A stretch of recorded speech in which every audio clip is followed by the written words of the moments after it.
In this video, I'm going to teach you how to use the Homunculus rune in Dead Cells. It's a very easy process, so make sure to follow along.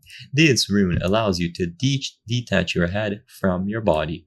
If you still need to unlock it, you will need to defeat the Hand of the King, so you will find him in the third boss biome, and after you defeat him, you will acquire the Homunculus rune, which permanently allows you to leave your body.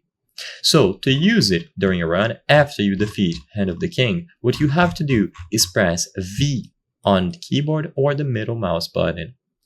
So, try either V or the middle mouse button. It should be one of these two buttons. If you are on a controller, you will have to press down on the right stick. So, press down on the right stick, and you should also be able to use it. It is going to depend which control scheme you have, and if it doesn't work, then I recommend checking the keybinds. These ones that I presented here should be the default ones, but of course if it doesn't work, go into the keybinds and change it according to your preferences.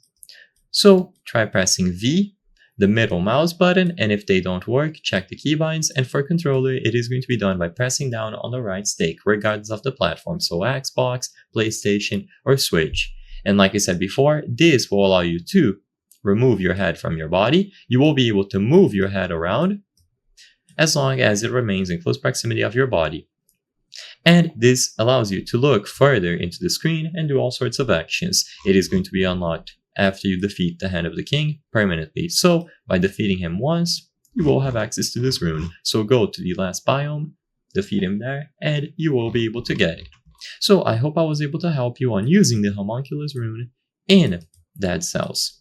One thing I want to note before the video ends is that, as you can see, 83% of the people watching our content are not subscribed. If you subscribe, you can help us make higher quality videos, so I highly count on your support.